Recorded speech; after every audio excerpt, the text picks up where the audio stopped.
What is the most shameful thing you've nutted to? Story 1. So many levels of shame. Super corny 13-year-old in the early 90s. No corn at all. Because the internet wasn't everywhere back then. We lived in a 2-story house. And the neighbor behind us was in a 1-story house. Single mother, 2 kids, boy and girl. Boy and I became friends. Met his mom a couple times. What they didn't know was that I kept spying on them. I already said shameful. No blinds or curtains in the back windows, which were the kitchen, dining room, and bathroom. The bathroom windows were frosted, but you could make out shapes. And it was obvious when Mom was in there, because of her height and figure. So, seeing the bathroom light come on, and seeing her figure disrobe, was an instant hard-on for a 13-year-old. One Saturday night I go to my room. I lay down and spy on the house. My buddy said that he and his sister were going to their dad's for the weekend. Mom will be alone. In my corny mind, I thought this would be a weekend of her walking around naked. So far disappointed. I spy in the dim dining room. Some action I watch. What I think is some aggressive ducking in the dining room. I start beating my meat. I think it is about time the neighbor mom gets some action. And about time that I can watch it. Keep in mind that I have not yet actually seen corn. And not actually seen anyone have sex. So, it should be of no surprise to learn that what I had seen wasn't the MILF getting plowed on her dining room table, but a houseplant being affected by the oscillating fan. Her kids went away because it was warm and her AC went out. I had jacked off to a houseplant. Story 2. Blew some shameful LS when younger. Top 3. 1. Nutting to the sound of my neighbors having sex. But quite quickly it was apparent they were actually having a huge screaming argument. And in the end stages of breaking up. Balls and soul were empty after that. 2. 13 or 14. Being locked outside the house after school. Using the time up to beat the seat out of my stick. In broad daylight. In the back garden. So risky. 3. Licking my aunt's huge-titted statue. Ladies in her top hallway. When I was maybe 11 or 12. I licked on they poor gal's titties for a whole summer. Pre-internet obviously. I wasn't a weirdo. Statue is doing a lot of heavy lifting in this sentence.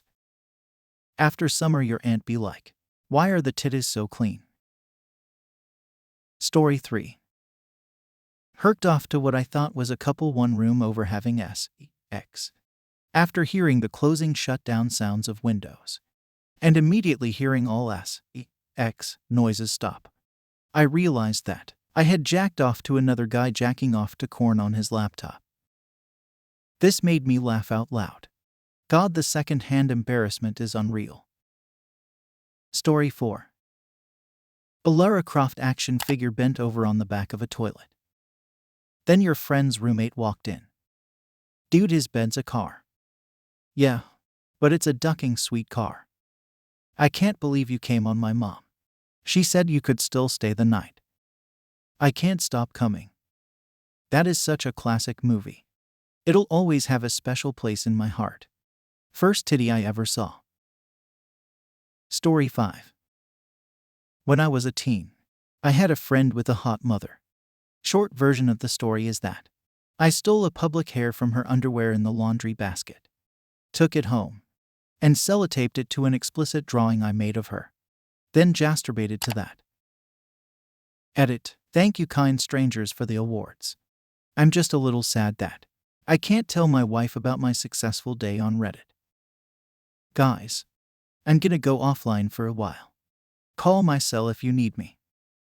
Bro is going to visit his friend's house to check the laundry basket. Hello everyone. Before continuing the video, I am thrilled to announce that our YouTube channel now offers a membership program. By joining our channel as a member, you will gain access to exclusive perks and benefits that are not available to regular viewers.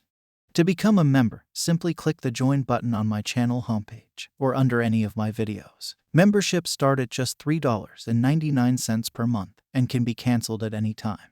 Thank you for being a part of our community, and we hope to see you as a member soon. Story 6. I'm surprised I'm admitting this, even if I decided to use my NSFW account. However, a weird corno involving a female alien in Area 51. Not just some lady in green paint either. Full-on freaky gray-headed, black-eyed alien. I was really pushing the limits that day. Post-nut clarity hit me hard. NGO, my proudest nut. Story 7. The Sims. This was me when I was a teen. I had to look around to make sure my mom wasn't around to initiate woohoo. I felt so naughty. I had the nude mod. Also to add, I sadly did this fairly recently. I have Sims of my wife and I. And she wasn't home. And I was playing Sims. And made us woohoo. And kinda was like I wish. Then was in the mood. When you download Wicked Whims just to make your hottest Sims do it. Couldn't be me. Those Wicked Whims got me once before too. Bruh. The first time I downloaded Wicked Whims, I didn't leave my house for 3 days. I was having the time of my life. Flicking my little bean to my fexy pixel people. Story 8. I was watching one of those late-night documentaries on an African tribe. They weren't wearing clothes. And I was 13.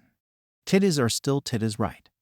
The shameful part is that I was watching the documentary in anticipation of said titties. It's all right, mate. Back in the day, kids did this with National Geographic magazines. Because they had the same thing going on. That and the women's underwear section of the Sears catalog that got mailed to your mom.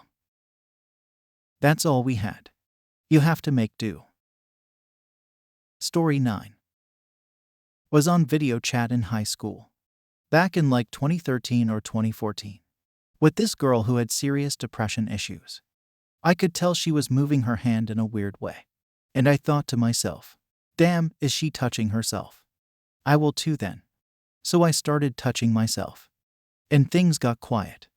But we carried on a somewhat conversation. Just showing face. And after I finished very fast. Being a teen, I asked her how she was feeling. And she said, I can't stop scratching my cut scars. Oh my god. This one is dark. I felt so ducking horrible. I told her what I did. And she for some reason kept it to herself. And we ended up actually ducking a week later. Story 10. A ladder. I was 17. Home alone. Eating dinner, and it was just propped up in the corner. After we had painted the ceiling, and were too lazy to put it back. The thought came into my head and I climbed it. Jacked off and then sat back down to finish my dinner. Wondering what the duck is wrong with me. Was it a step ladder? Help me, step ladder. No, I chose the BBC of ladders. While the stepladder remained in the garage, crying. Story 11. Man, not me. But I work in construction. And I had a co-worker who always used to watch Corn in the porta potty. And rub one out every break. One day he comes up to me freaking out asking to use my phone at break. Because his was dead. Of course I said no. We both come back from break. And he's calm as I've ever seen him. I ask him jokingly, did you get your phone to charge? He says no. I just closed my eyes and rubbed my own nipple. This dude got off on rubbing his own nipple in a porta potty. Now he can't come without porta potty smell. Story 12. Do dreams count? Because my very first wet dream as a teen was with a triceratops for some reason. The dream wasn't even factual. Edit. Great. My most upvoted comment of all time is about a wet dream with a dinosaur. Makes sense.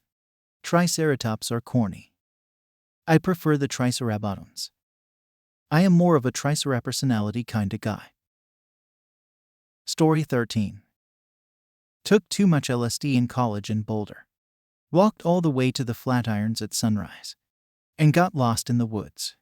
A voluptuous tree was waving and calling my name. I walked over, hugged her, kissed her, and then came in my pants. You met an actual ducking dryad, bro. This is the poem Nutting, by Wordsworth.